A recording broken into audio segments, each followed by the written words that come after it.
Let us not wait any further. Let us not wait any further. Little Rod has broken his silence. He's broken his silence. But before we get into that, the reason why he has broken his silence is because there has now been a motion to dismiss that has been presented. And I have the PDF here. Because it don't make no sense to me why. Well, it kind of does. So I understand why Diddy wants to get this whole thing thrown out. The powers that be, of course, you know, you done got UMG involved in this. So what it do, Icon Ron? What it do? What it do? How you doing, Miss Lady? How you doing? He done got UMG involved in this now. So the whole thing is, if Lucian Grange was to even touch handcuffs, Diddy would probably be dead in 2 hours. I kid you the fuck not. That's how powerful that Lucian Grange name is. Okay. For him to have Lucian Grange in this case amongst Cuba Gooding Jr. and every fucking body else, including his kids, in this Lil Rod case, okay, staff members and shit like that, executives, you know, he's trying to get this shit thrown out so that he can avoid going to court or going to jail in any type of way. Because this particular case right now is about to be his ass. So let's read this motion to dismiss this bullshit here that he got. I'll just call it what it is. Memorandum of law in support of motion to dismiss the second amended complaint against Sean Combs, Love Records, and Combs Global Enterprises. See, here's another thing. You didn't even include UMG Enterprises and anybody else that pretty much has now agreed to testify against you. So I understand now, excuse me. I understand now why you are panicking. You in pretty much panic fucking mode because, brother, you guess who going to jail tonight? Yeah, I'm gonna post my bail tonight. No, he ain't. This memorandum of law is respectively submitted on behalf of defendant Sean Combs, Mr. Combs, Love Records Inc., Love Records and CEO. What's that say? Oh, CEO, PCO, LLC, Combs Enterprises. Okay. Combs. Preliminary statement. Jones' second amended complaint is his third attempt to dress up a run-of-the-mill commercial disagreement as a salacious RICO conspiracy. Running to nearly 100 pages, it includes countless tall tales, shameless celebrity name drops, and irrelevant images. Yet, despite all its hyperbole and lurid theatrics, the SAC fails to state a single viable claim against any of the Combs defendants. Just reading that first paragraph of the preliminary statement, right? Just reading the first paragraph alone of that preliminary statement. A bullshit. A bullshit. A bullshit. A bullshit. My nigga, all those pictures and all of that evidence we saw, what it do, Miss What's Happened blog? What it do? All those pictures and evidence we got, nigga, we done went through about 12 different lawsuits with actual proof and photos of you doing every single thing that Little Rod claimed. It wasn't just Little Rod's case that it was said that you was dangling something over someone's head for the benefit of you and you somehow sexually assaulting them. That is literally in all 12 of your damn cases. From Cassie down on. Down on. Skip Rod. Down on. Cassie down on to the 12. Every last one of them, you have had the same damn sexual assault claim. So forget Little Rod's case. Nigga, what about the rest of them? Where you have been accused of all of the same shit with plenty of evidence to back the claims. Hell, even the lady with the matter of fact, the all-white party. If we're going to talk about RICO conspiracy theories, you drugging people at I might as well say sex party, at the all-white party. You dressed that lady in black while everybody else wore all white because everyone else could have their way with the person that was in black. The person in black was pretty much the target the whole night. And you made it that way. It's a few different things that can be brought up about a RICO, my brother. But, replete with legally meaningless allegations and blatant falsehoods, the SAC's true purpose is to generate media hype and exploit it to extract a settlement. No surprise, given that Jones' attorney was recently referred to this court's grievance committee for engaging in a pattern of improperly filing cases in federal court to garner media attention, embarrass defendants with salacious allegations, and pressure defendants to settle quickly, which ain't nobody settled shit yet, besides what you did for Cassie. Taking a page from his attorney's playbook, Jones recently posted a video of the Twitter platform in which he, together with a performer known as Uncle Murder, laughed about the lawsuit despite the allegations of severe emotional distress, demanded Mr. Combs pay him the money. Yes, I would have demanded the same goddamn thing too. Pay me the money by Monday. And warned, I'm from Chicago. We don't play about our business. Like the SAC Jones videotape threats on social media are part of a calculated effort to promote his personal brand and profit from the exposure. Such tactics have no place in federal court. Now, let me also say this, right? Because I saw that video. And although it just looked like, Lil Rod was just playing into the joke or whatever. It is, I understand why this got thrown in there. For the simple fact that if you're, you're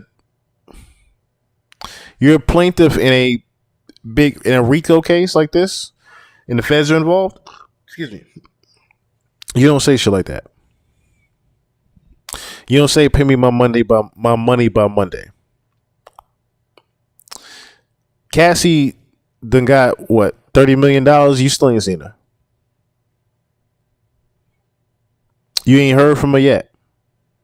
You haven't heard an exact word from Cassie yet, really. You've been hearing through her lawyers. That should be the only way we hear from Lil Rod, really. Now, I do understand, and I understand from a therapeutic standpoint why he's doing interviews, which we'll get into one of them later in a few minutes, I should say. I understand why you're doing interviews, but at the same time, you still have something to protect at the end of the day. You have a lot to protect and a lot that's riding on the actual case right now. So you can't necessarily say, give me my money by Monday, or I want my money by Monday, or anything of the sort. Because then they can use those very words against you with the same exact claim that Diddy's been making in the beginning, that all this is a cash grab. Right, he ain't got nothing to lose. But at the end of the day, he still has everything to lose. You can lose the entire integrity of this case by doing a video with Uncle Murder. For all we know, Uncle Murder could have been sent to him. Uncle Murder could have easily been sent to make that little, hey, come here real quick, little Rod. Hey, yo, what you want to say about Diddy real quick? Know what I'm saying? Could have easily been sent to Little Rod. Now, of course, that's 50's man. Why would he do such a thing? I don't question anymore of the why would he do such a thing. I just say to myself, oh, that could have easily been a setup. Nothing is impossible in 2024. Nothing is impossible.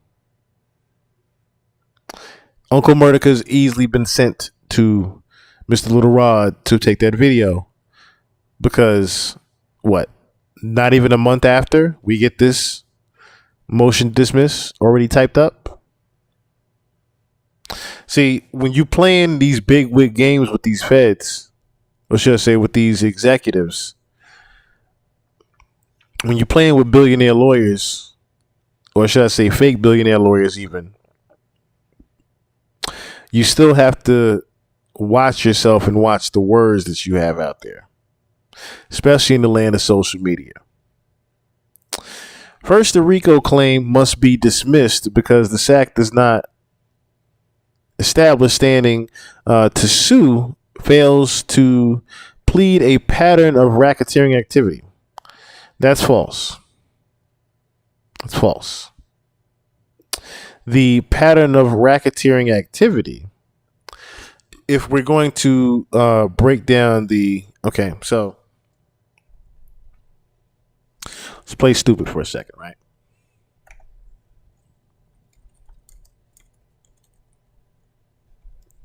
So the meaning of racketeering charges, right?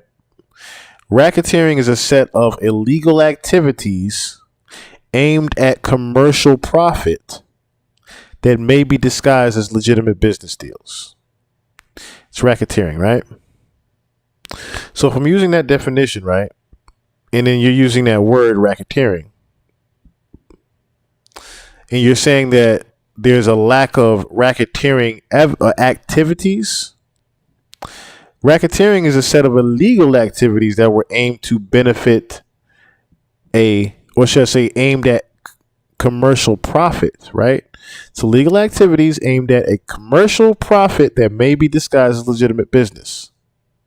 So if we're using that term of racketeering and you're saying that I have a lack of those pattern of activities, well, one of those patterns would be what? The 2C drug, right? You constantly needing this 2C drug, right? This is a pattern of you having all of these, oh, that's another thing. Sex workers, let's not even go to sex workers yet. Let's say you're paid employees that you have on a monthly allowance. Each one of those people that you have on a monthly allowance have a pouch with their 2C in it that has to have for you in a, demand. Illegal activity? I don't think that's recreational. It's not recreational activity for sure. If you're bringing that illegal substance from, St. Bart's to LA and, across other oceans and waters, other islands and things like that. I don't think that's necessarily legal activity that you're bringing that drug over there and using it with people. I don't think it's legal activity that you're consistently putting drugs in De Leon tequila bottles. Is it not? If we're talking about there's not a consistent pattern of racketeering activities, there's a fucking consistent pattern of every party you have these drugged fucking liquor bottles, isn't it? To where people don't know what the fuck happened to them afterwards if they stayed at the party too long. to say there's not any pattern of racketeering activities is a little bit, that's a little bit undermining the things that were presented and proved already just within the other cases. Fuck this case. The other cases. It's not like there isn't a consistent pattern of illegal activity, period, with Diddy. Illegal activity, period, with him. There is a major consistent pattern with Diddy. There's a major consistent pattern with having underage fucking women around him. And at the parties, in the studio, there's a consistent pattern of that. How about the consistent pattern of your kid drugging and trying to rape women? How about the consistent pattern of your own domestic fucking violence to women? I would say all of that circumference is used to benefit Bad Boy and Sean Combs' fucking pocket, is not? I would say there's plenty of racketeering activity pattern. If I'm going on that basis. And if I'm going on the definition of, I would say there's plenty of a pattern of racketeering. Plenty. Fuck, a plethora of racketeering activity. None of that fails to plead the existence of the RICO enterprise whatsoever. Second, the Trafficking Victims Protection Act, TVPA, claim must be dismissed because the SAC fails to allege any facts from which a plausible inference could be drawn that threats of force, fraud, or coercion were used to compel Jones to commit a commercial sex act. Excuse me. Now this part, or that Jones is a victim under the statute. So that is the only, and I literally mean, that is the only tricky part in this entire dismissal. Reason why is because you have Little Rod not, was there any refusal of him drinking? So let's think about this, right? While there is no refusal of him drinking, the tricky part is, what it do, Fury B? What it do, my brother? The tricky part to the drinking, right, is can you prove that he was forced to drink the alcohol? Because if he was forced to drink the drug alcohol under the peer pressure guidelines, right, then that part is no longer tricky for him, for Little Rod. But it will be tricky for Little Rod if they are not able to prove that he was forced to take this liquor. The forcing of the taking of any of the intoxicants is where the used to compel Jones to commit commercial sex acts. That whole TVPA, that Trafficking Victims Protection Act, that whole thing can be used to protect Rod if he is able to prove that part right there, the threats of force. He is able to prove that there were threats of force used in order to make him have peer pressure in order to drink.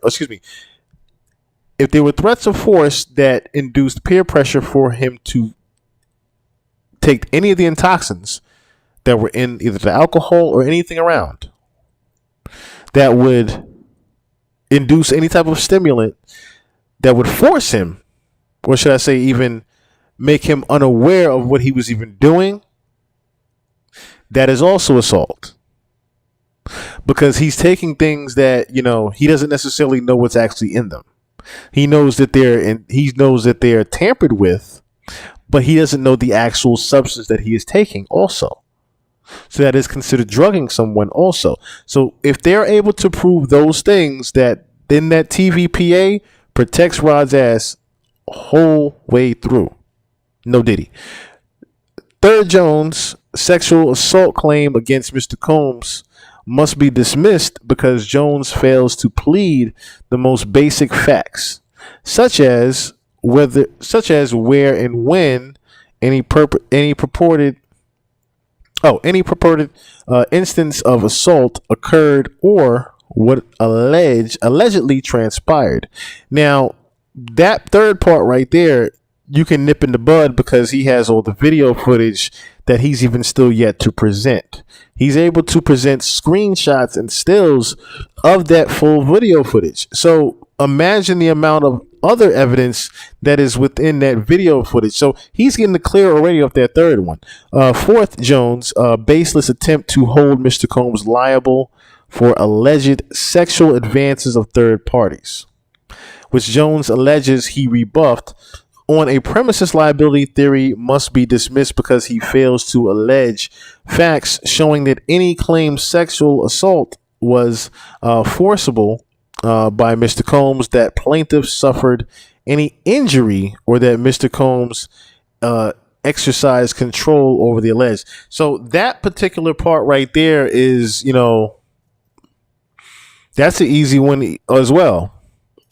Because how you defend that is when you talk about the very beginning of Little Rod's case, where he was literally forced to sit in the fucking shower and make beats while Diddy was taking a shower on the other side. You were literally forced to sit and make beats in a bathroom while a nigga was taking a shower. If that's not forcible assault, I don't know what the fuck is. I'm just saying. If that's not exercising control over the alleged, I don't know what the fuck else is. You forced him in plenty situations to just sit there and make beats in production for you in the most uncomfortable fucking situations. The same way you done Cassie and majority of your victims.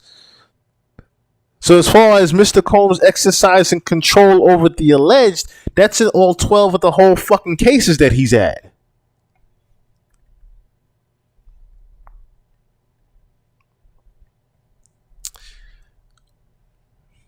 Fifth, the negligent infliction of emotional distress. Negligent distress. An intentional infliction of emotional distress.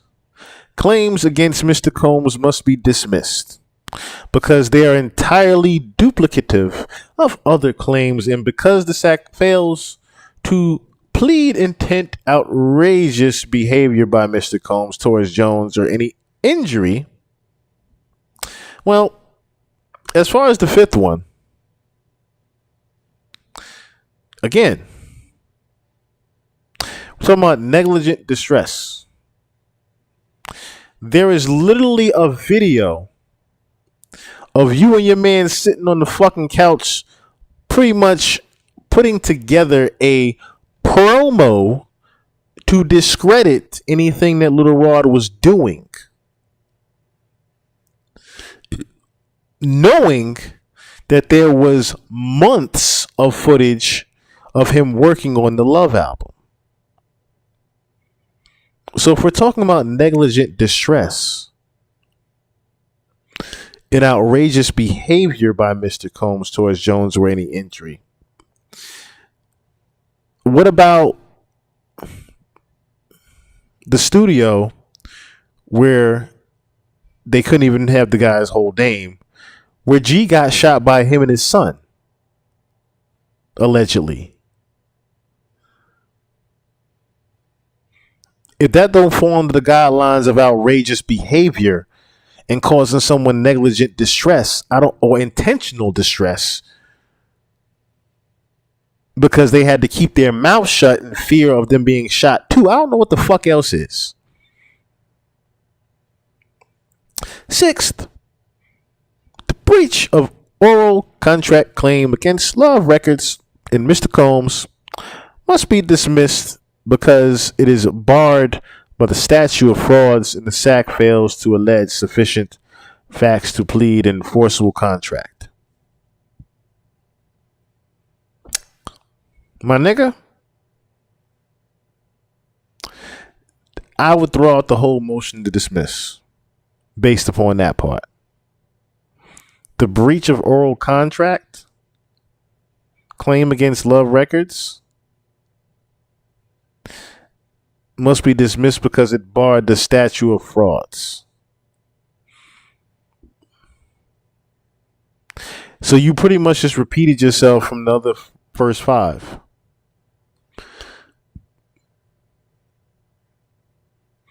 Because of the facts to plead an enforceable contract. Or should I say fails to allege sufficient facts to plead an enforceable contract. You just pretty much tried to repeat, or should I say sum up the first five with that sixth one. And the first five was all bullshit. Facts alleged in the second amended complaint. Jones claimed he worked as a music producer on Mr. Combs' Love album from September 22 to 2023. During this time, Jones alleged resided with Mr. Combs at his residence in Miami and L.A., where he claims to have witnessed and participated in drug use, firearms, possession, and sex parties. Well, he did. Although the SAC is replete with far-fetched tales of misconduct, it contains very few allegations relating to Jones. How is it none of them relating to Jones if he was there? How is none of it relating to Jones if he was actually there? I'm just saying. See, this is one of those things where I start saying to myself, yo, Diddy, put down the damn shovel. You and your lawyers, put down the damn shovel. You're digging a hole for yourself. A huge, more than 6 feet deep hole at this point. The fact that you keep trying to say that he is, remember, this is the facts alleged in the second amendment complaint part. So he's pretty much trying to discredit anything that was said as far as claims go. But every single claim had evidence to back it with picture evidence. It wasn't like any of the document didn't have any type of... See, Cassie's, we pretty much just had to visualize everything, right? And then do our own due diligences and research. Little Rod had a whole damn picture book for us. To where we all said, oh shit. He doing all this? Then we got a round two that include the Tusi. Phyllocalamine.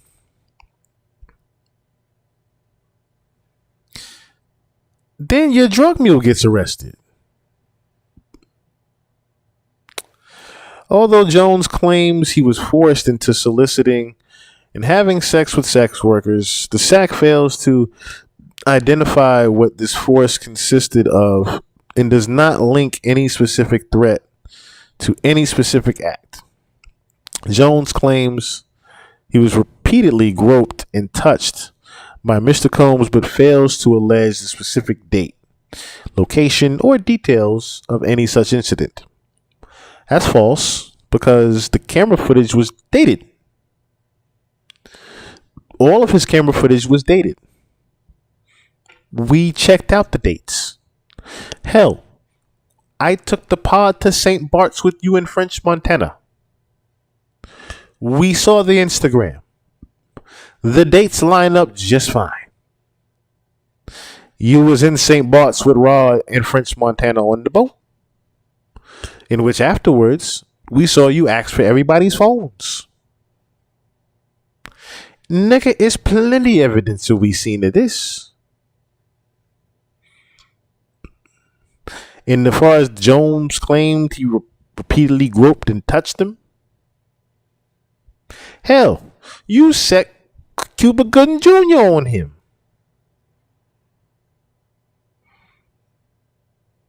You sicked Cuba Gooding fucking Jr. on him. Besides you doing it,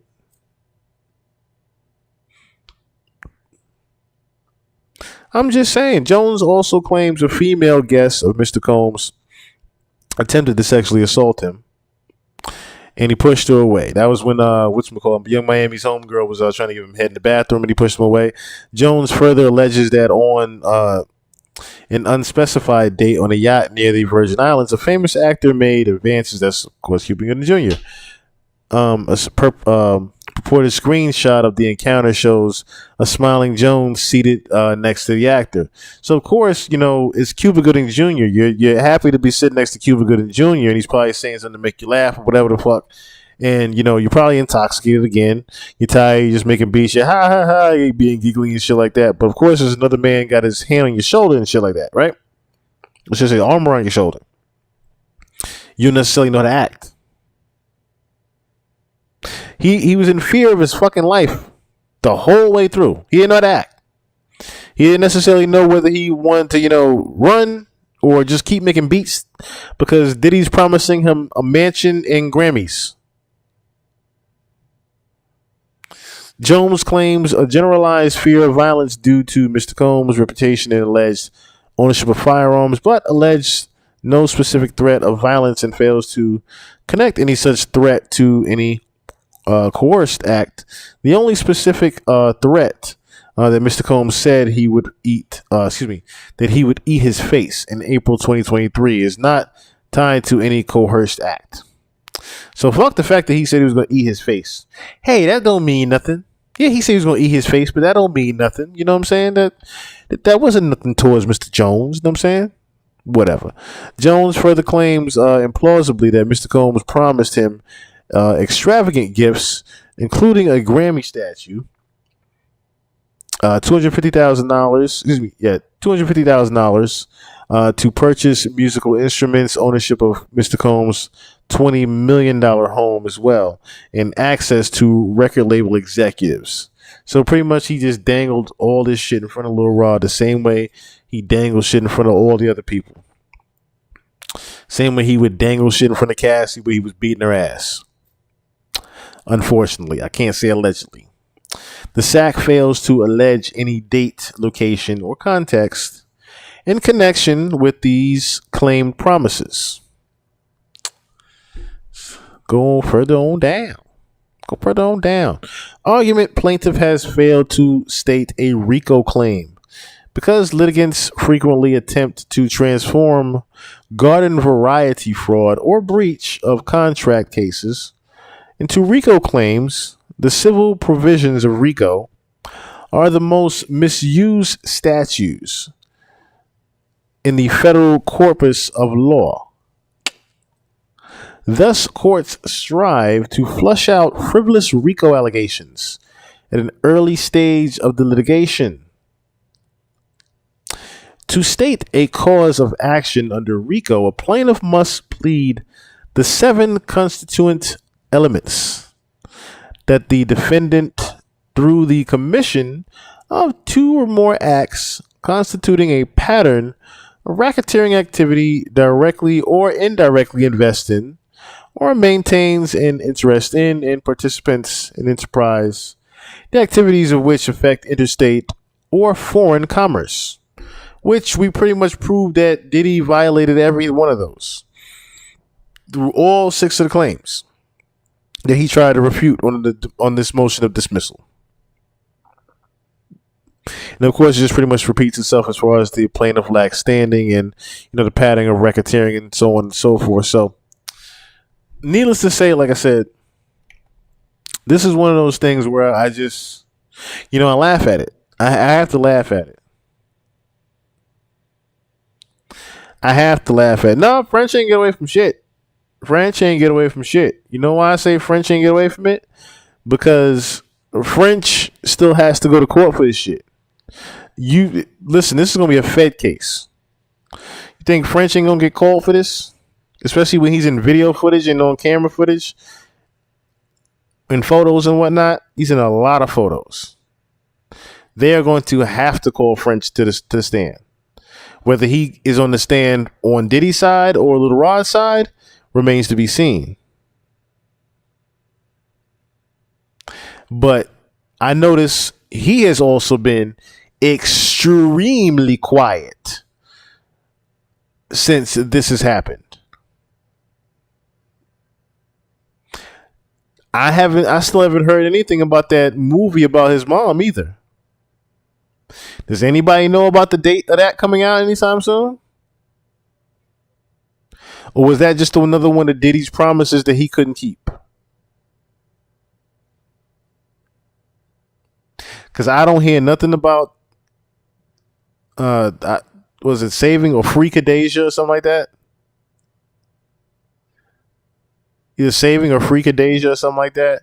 Talking about I think that it was then, tribute to his mom and the journey that she's had, with him as well. Where's that movie that he was promised? That supposedly Drake was supporting, and I think had something to do with it involved in as well. Help producing it. Ain't that something? Diddy and Drake, right? Having something to do with a French Montana flick that now is never coming out, I guess. Isn't that something?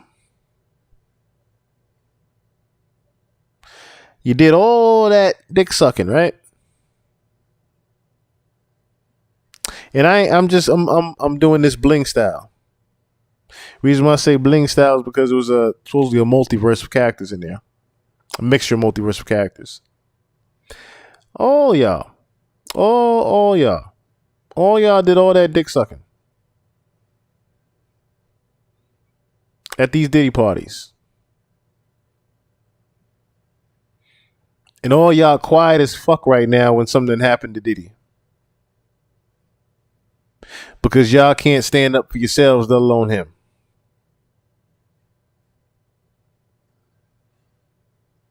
Ain't that something? Like I said, I have to take notice to all of those people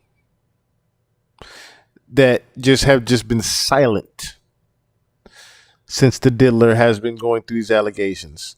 Everybody that still wants to say, "Oh, I don't want to say nothing. I don't believe nothing." The Fat Joes, the Fabulouses, the Nas's, the Jay-Z's, the Rick Ross's, the DJ Khaled's, None of them can say anything, right? Other than we don't know anything. Y'all know plenty. I don't believe y'all don't know anything. You niggas know plenty. And I mean plenty out there. Ain't no way that y'all don't. Because you've been at the parties. Fuck parties. You've been in public places with this evil monster doing the shit that he do. You've been in plenty of settings to see what the fuck Diddy does over his past years. So real quick, I want to just read the little excerpt from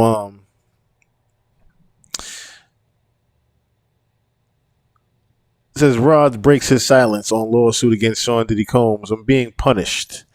Ronnie Little Rod Jones Jr. is speaking out for the first time following his February lawsuit against Sean Diddy Combs. In an interview with Rolling Stone published Tuesday, Jones, a producer on Combs' 2023 The Love album Off the Grid, detailed what led up to his $30 million racketeering, sexual assault, and trafficking lawsuit as well as how he's been coping with the aftermath. The musician and producer called Combs a monster and explained that he's been in hiding since filing the lawsuit. Despite paranoia about his safety, he has ventured into the public eye several times, including a Juneteenth celebration featuring T-Pain at the Hollywood Bowl, for which he was the band director. But doing that show, he said, I had a couple mental breakdowns. I almost felt like it was too soon for me to try to come back outside to work. My anxiety was out of the roof, he told Rolling Stone. I saw different guys backstage I didn't know and got scared. So pretty much him seeing those different guys backstage raised his paranoia that much that he knew that he just shouldn't be outside right now, in which I understand because you're in fear for your life that something could easily just happen to you out of the nowhere. And then all of a sudden your case just doesn't even matter anymore. Okay. I wondered where the security was. It made me very uncomfortable. It's not a good feeling wondering if someone was there to attack me. I've got 3 therapists, Jones said. Everybody saw the video of Cassie. This is who I'm dealing with. When reached for comment about Jones' Rolling Stone interview, spokesperson for Combs pointed to a statement from the mogul's lawyer that was released Monday as the rapper's team filed a motion to dismiss Jones' lawsuit. Mr. Jones' lawsuit is pure fiction, a shameless attempt to create media hype and extract a quick settlement. There was no RICO conspiracy and Mr. Jones was not threatened. Groomed, assaulted, or trafficked. Erica Wolf said, we look forward to proving in a court of law that all of Mr. Jones' claims are made up and must be dismissed. So they pretty much know that this nigga is going to court. Well, how we all know that he's going to court now is Diddy grand jury digging for dirt in Miami. There's a new subpoena that got issued today, and the federal authorities investigating Diddy to possibly get a criminal indictment against the music mogul are chugging along, issuing a new grand jury subpoena related to a hotel in Florida, according to new legal docs obtained by TMZ. Federal prosecutors from the Southern District of New York got a subpoena requiring the fancy Miami hotel to cough up documents and other evidence related to Diddy. Diddy and his ex Daphne Joy, see up here, are both named in the subpoena. The subpoena calls for the hotel to hand over reservation records involving Diddy, Daphne, and other associates of the Bad Boy Entertainment CEO.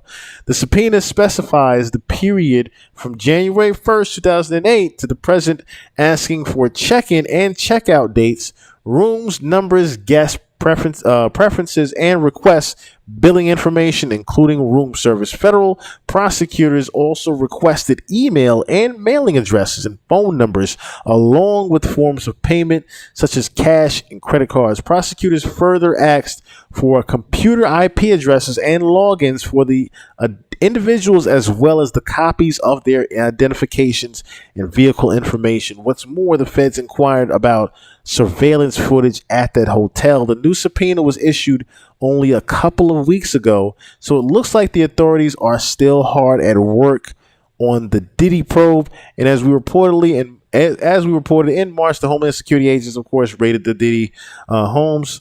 So this is the video that this is what TMZ had put out for, that subpoena that's going on right here. And right now it's starting to sound like Diddy is definitely going to jail here. But Diddy has hit on me. Hold on. Wrong one. Sorry, wrong one.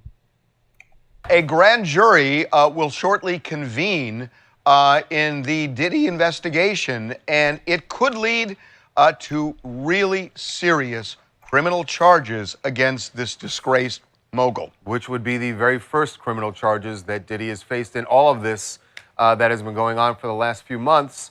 And it is looking like the feds are really, so you understand, they don't convene a grand jury until they've got their ducks in a row. So this means, if you're Diddy, this means that they at least have spoken to enough people that they believe they have enough evidence for an indictment. Now, And see, that's the thing, right? The feds are still working and talking to Cassie. With them working with and still talking to Cassie means this is not going to end until he is in handcuffs. Only one Zane, what it do, what it do, what it do. Shout out to you getting up in here. What it do, what it do. See, I tried to get on at a reasonable time to where my usuals, you know what I'm saying? My usual family could be up in here. I see everybody is up in here today. Tamik from Tamiko's show to Lyricist to Icon right there. Fury B, I see you got up in here, my brother. It's all right, you missed the beginning. You ain't missed too much, my brother. You ain't missed too much. And what's happened, blog? You know, King Ozma's even up in here. DJ Big Gang, like I said, I got my family up in here. But this is at a point now where Diddy is definitely, as we've been covering over the past couple of months, is definitely look like he's going to jail in November. I tried not to, like I said, even talk about him unless something was sticking. Something like this, of course, which we broke it before when he was getting that subpoena. Remember? I can pull that video. It's right on the channel. I broke it first when he was getting the damn subpoena. And I said, if they're giving him a subpoena, that means that he's going to court soon. There's no way around that. He's going to court soon. So they pretty much have gathered enough evidence to say, hey, we got some shit here. First, I need y'all to figure out what the fuck going on in Miami. Subpoena that goddamn hotel. Subpoena that goddamn. We already subpoenaed Diddy. He got to come to court. Subpoena that motherfucking hotel. I want to know what's going on up there. I want to know what's going on there. see whether they do. I should say that there is another scenario, and we're going to be talking to a guy who knows his stuff in this area.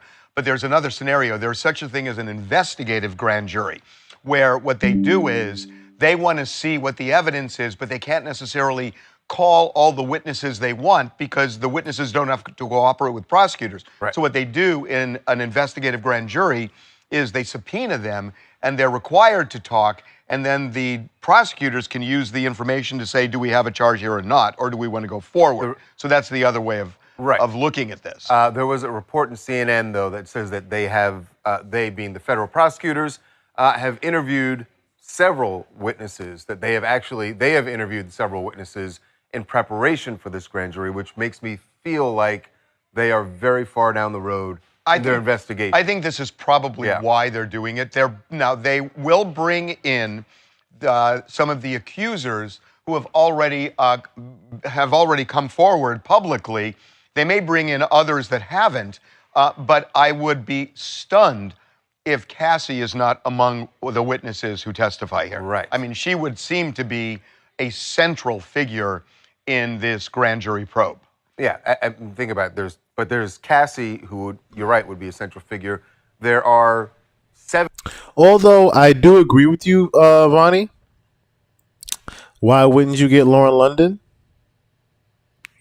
The reason why they probably will not, well, you never know. It depends upon what they're actually going to be summoning him to court for. If he is to go to court, which he probably will not at this point because of the settlement, if he was to go to court for Cassie's case in that trafficking, then yes, Lauren London can be called. But in the case of Little Rod, Lauren London has nothing to do with any of the events that transpired that happened with Little Rod. So that is why Lauren London wouldn't necessarily be called in this particular case. She would be called if he was going to court for the trafficking of Cassie still, because that was another reason why he settled so quickly. Because if he was to go to court for trafficking Cassie, he would easily go to jail, and he knows that. Especially with the release of that tape. the release of that tape, Diddy knows he would have been going to jail because he knows that footage existed. Yeah, that's another thing. She would definitely be on Diddy's behalf because she was a former Diddy employee. And a fear for her own life, as she's always had, she would go on Diddy's side. Hell, she's been on Diddy's side even after Nipsey's death. So Lauren London, like I said, if she was involved in the events of Rodney, then yeah, we would definitely involve her. We would definitely involve her. Lauren would probably, yeah, that's the thing. He would definitely sit on the behalf of she would definitely sit on the behalf of Diddy right there. But Diddy is going down. This whole thing right now, like I said, I think everything's going to come to a hedge in November. Mark my words when I say that. In other lawsuits besides Cassie's, where people have made allegations, almost anyone in those lawsuits would be. They may call all of them. Would be, yeah. They may call all of those people. I mean, as you stated, Harvey, I mean, our law enforcement sources have confirmed that a grand jury has been convened in the case. Witnesses and accusers will be testifying for the grand jury, and other evidence will be presented.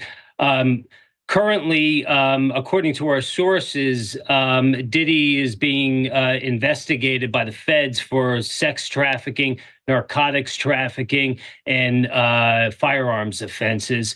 As you said, this could all lead to a potential criminal indictment that could send Diddy to prison for a very long time. So these are potentially very serious charges that Diddy faces. Yep. The question, where are the... That was actually the next thing we about to play after this, Tamiko. That's the very next thing we playing. Feds right now in the investigation. What are the chances that this grand jury will hand down an indictment? And what does it mean for Diddy? Someone who has been through this process as a former federal prosecutor, Andrew Cherkasky. He is joining us right now just to talk about what is going on at the Southern District of New York as they prepare for this grand jury. Andrew, welcome to TMZ Live. Thank you. And things couldn't be getting worse for Diddy here. I think this is a turn of events that is essentially a nightmare scenario for him. So a lot to unpack here. Why don't we start with why did the prosecutors choose a grand jury rather than just outright charging him? Well, a grand jury has an important function in a federal criminal case, in essentially a requirement to have this grand jury meet in order to vote to have an indictment on many of these charges. And so they are going to essentially take evidence and through that evidence either decide to indict or return what's called a no bill, which essentially says that there wasn't enough evidence. I have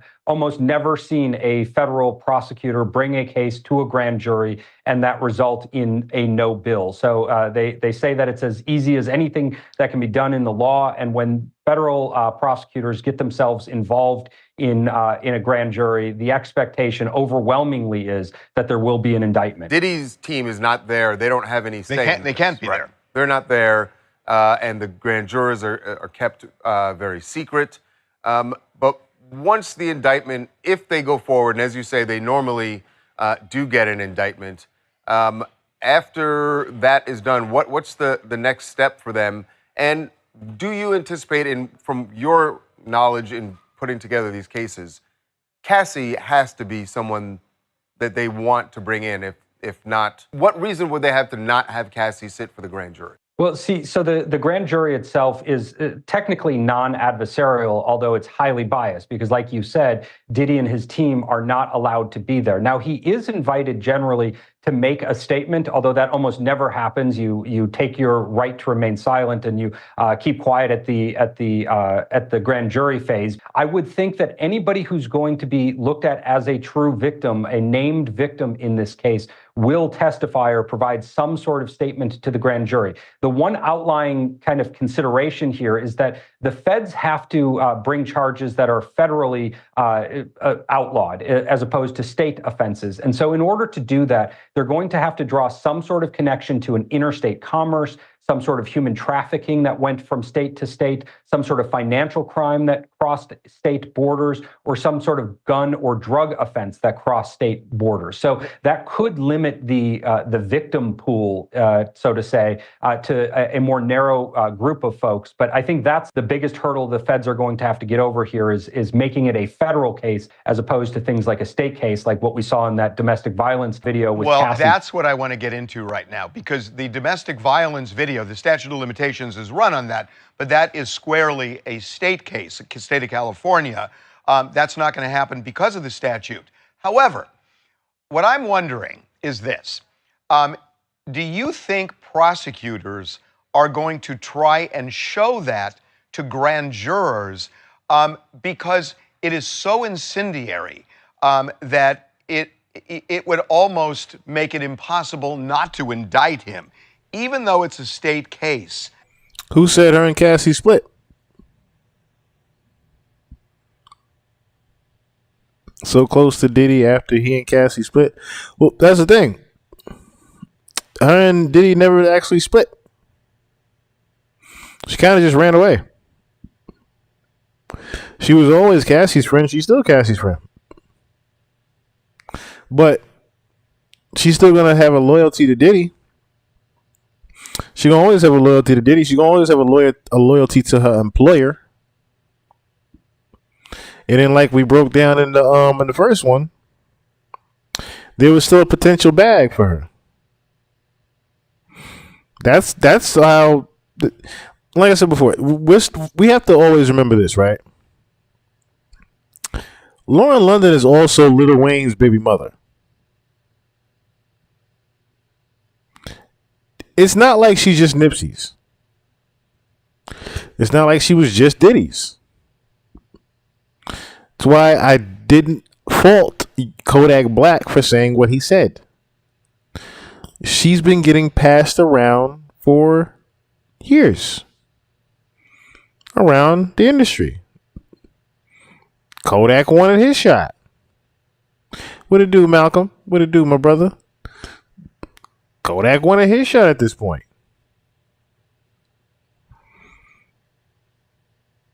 Lauren has always been, yeah, she's pretty much a snake. She's always been like that. She's always been for the benefit of Lauren London. She's never been for the benefit of anybody but her. Hell, if you look at the beginning of the Double Up, that video where he's buying the mansion, it almost looks like he's, if we're talking about the parallels of the world, how the things play out, right? I can't show the actual thing for copyrights, of course, but think of the beginning of that video, right? Lauren London is sitting next to Nipsey. Nipsey's like, yo, I need you to do this favor for me. I need you to go sell this, that, and third for me, right? She goes out. She gets scared when police go by her. What does she do? She throws the phone out because she got scared. Threw the phone out. Phone got smashed. She drove the fuck off with Nipsey calling her. Are we following? Nipsey calling her, she then drove the fuck off. Very telling to the future, right? Because also what happened later on in the very next scene was she was with a dark-skinned gentleman with a mansion in L.A. And Nipsey just so happened to be coming to buy the house in L.A. Nipsey then what? Took Lauren back. See how that worked? Similar to how Nipsey said, oh, Lauren introduced me to Diddy. See how that worked? Lauren has always been for the benefit of Lauren. She always will be. That is just her. Lauren will always be for the benefit of Lauren. Just like Diddy will always be for the benefit of Diddy. So of course the grand jury is being put together right now. I'm glad that he can't know who it is. I'm glad that that's going to be kept confidential because of his track record of trying to remove people. Hell, he just tried to remove Jimmy Foxx. He only warned Jimmy Foxx when that 2018 video came out of him saying he had all that video footage and shit. He had to warn Jimmy Foxx, like, yo, shut the fuck up. Next thing we know, we clone Tyrone. Yep, birds of a feather flock together. Them predators move in flocks. You damn right. That's why Jay-Z is so damn quiet. That's why Jay-Z is so damn quiet. And while we're on the subject, I must admit that I was wrong. Not necessarily wrong, but some of us had it a little bit confused. Right? They all have something in common. Yes. So here's the kicker to that Bling book, right, that we were all listening to. There was a little excerpt, if you remember the post that I put out earlier. That excerpt literally said that Lamar Jackson, who we could pretty much say is Jay-Z, is also Tommy Mottola, Clive Davis, Diddy, and L.A. Reid. It's a mixture of all of the record executives. That's what Erica Kennedy said in that interview. She pretty much did a character breakdown for us in a little interview with Rolling Stone, I believe it was. And said that Mimi is Mariah Carey in reverse. Meaning, Mimi is actually a plethora of different R&B and pop singers that came into the game at a young age. Mimi is pretty much the representation of a Mariah Carey, a Rihanna, Beyonce. Someone said Beyonce. And I thought, well, that does actually fit too. So, even Little Dicky. And we thought Dicky was Jeezy, but we also thought he was Diddy. So, Dicky represented all of the down low gay rappers. That's who Dicky represented. And so on and so forth, all the way down to Vanessa Del Cruz. You see how there's a play on words with even that name. There was a Duff Patty in the book as well. But these play on words with these names aren't necessarily to represent the actual just those solid foundation of people, as much as it is a plethora and compilation of different people that are within the industry that Erica came across.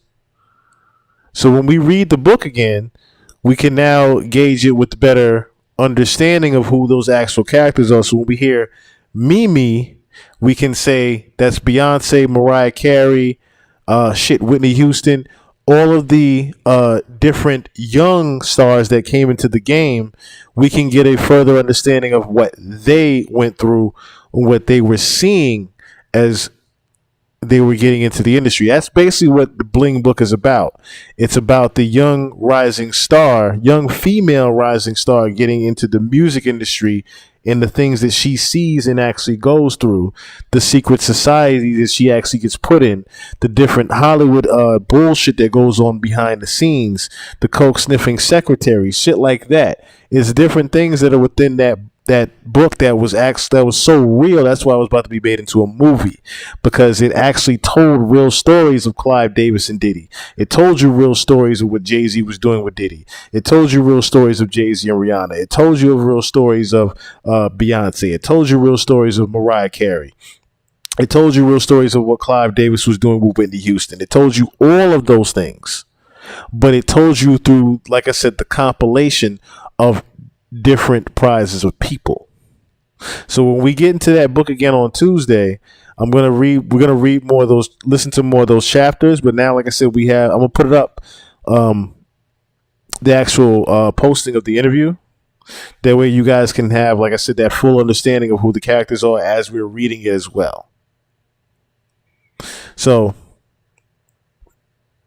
needless to say, Diddy is going down. Do you think they're going to try to squeeze that in? Because that is something that's hard to look past. Well, I think they'll absolutely try to use it both in a grand jury and if this moves forward to a trial in some sort of way. Now, you guys know that a evidence that is not charged, other wrongs, crimes, or acts, are typically not admissible in order to prove the propensity or the penchant for somebody to commit future or past acts. Exactly. But you can use those uncharged acts to prove some sort of larger motive, a modus operandi, or a general intent, a general demeanor in terms of how he may have behaved around certain individuals. So I think that they're going to make strenuous arguments for that to be considered at just about every stage in this case, assuming they have a loop to bring Cassie into this case, remembering, of course, that it has to be a federally based offense, as opposed to the potential that Cassie is excluded from this case because perhaps it was only state-based offenses. That's kind of the big unknown that I have at this point. Andrew, I don't know if this is too tentative a connection. In that video, she's leaving the hotel. And what we don't know yet, because she didn't even explain this in her lawsuit, why she was fleeing the hotel. She just described the fact that he went after her, but she did say that one of these freak-off sex parties had gone on the night before. Now, that would be something I think the feds would be interested in. So, if there were people that went across state lines. Right, if there were people that went across state lines, is that a way that they could get that video relevant to the case that they're presenting? The closer that video and the actions that we see in that video are connected to a charged crime, the more likely that's coming in. And so if you take kind of the word that the night before, within hours of that event, there was one of these freak-offs, we've heard other information that these freak-offs involved prostitutes or involved drugs, potentially even guns being present. Now we start to see that they might be able to draw a connection to a federal crime there. So if he had paid somebody, perhaps flown them in, and that's what we're seeing in some of these other allegations, is that he was flying people from one location to the next in order to commit future acts such as sexual assault or other types of crimes. So they have to draw that video as close as they can to other crimes that are actually charged to give them the greatest possibility to be able to use that. What if Cassie is, if there is an indictment and Cassie is listed as a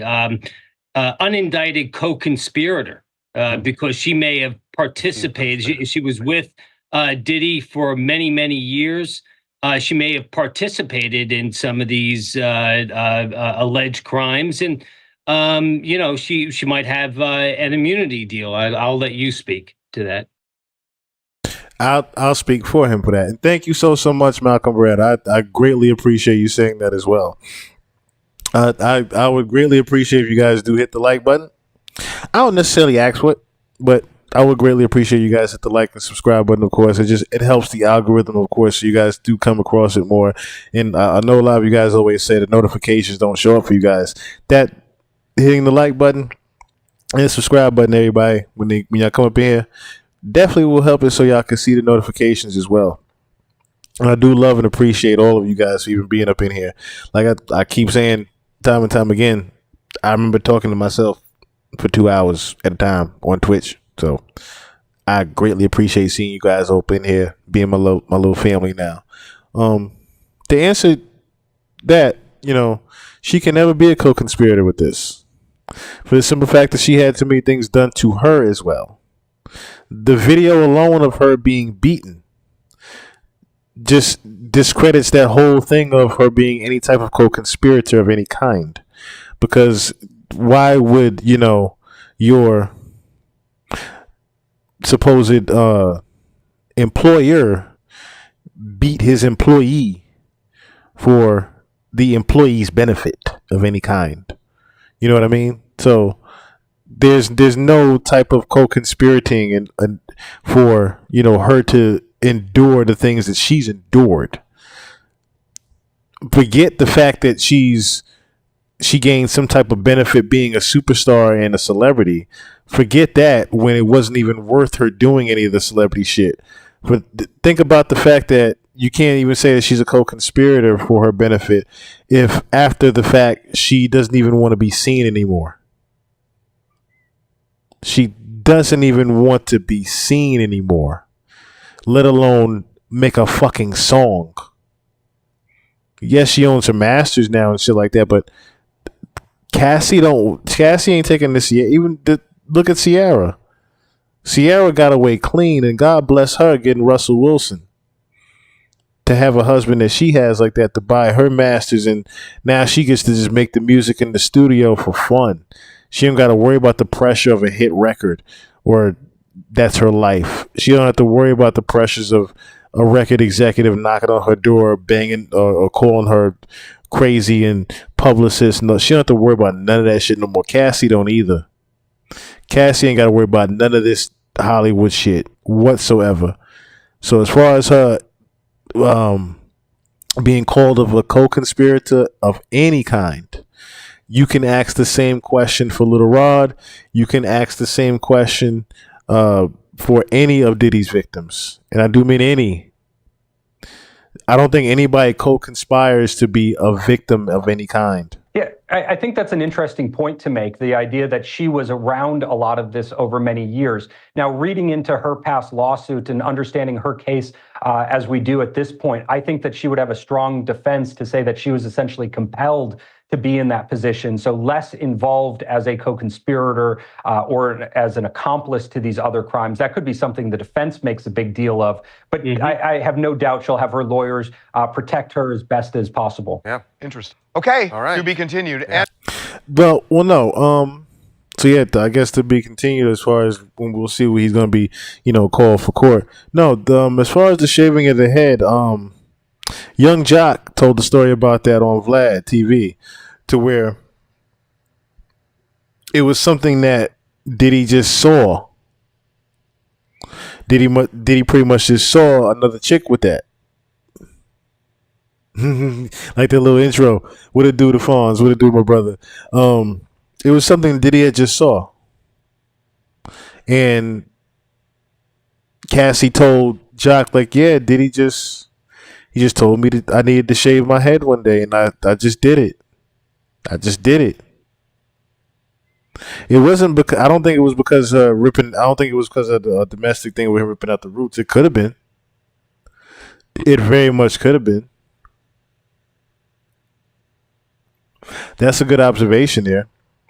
But coming from Cassie's mouth, and even in the court case, she didn't necessarily say that, the shaving of the head was, in the case she said the shaving of the head was because Diddy saw another model with it and forced her to do it.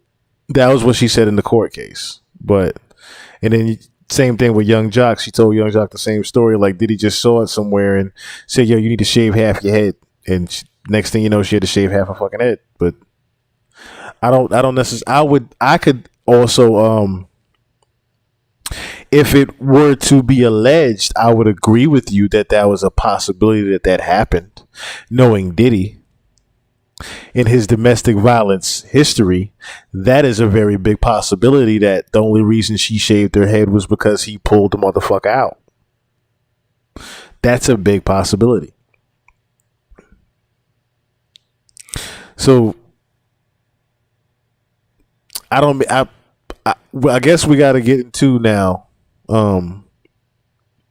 Before we wrap it up, she was trying to be like, yeah, but not necessarily like Ree as much as, like I said, she was just forced into this. And if we're really being technical, speaking of Rihanna, as Jaguar Wright pointed out, Rihanna was pretty much forced into this. She was pretty much forced into her lifestyle, as we heard in the Bling book. And so many other pop stars and music stars that, come into the industry, they all were pretty much peer pressured and forced because they had the fear of losing what they gained. Imagine you walking into the door of your dreams, or so you thought, right? Imagine you walking into Heaven's Gate or paradise. Let me say Heaven's Gate. Imagine you walking into a door of your paradise of choosing, right? Imagine that same door you walked through closed behind you and locked. You take about 2 or 3 steps and drop straight into hell. You can't walk back through that door no more because someone else controls you walking through that door and says, hey, I got the key to that door that you're trying to walk out of. And it's either you walk out of that door dead or you walk out of that door with none of the benefits I've given you. That's pretty much in a nutshell what majority, the Rihannas, the Mariah Careys have all been unfortunately succumbed to, the lifestyle they've succumbed to.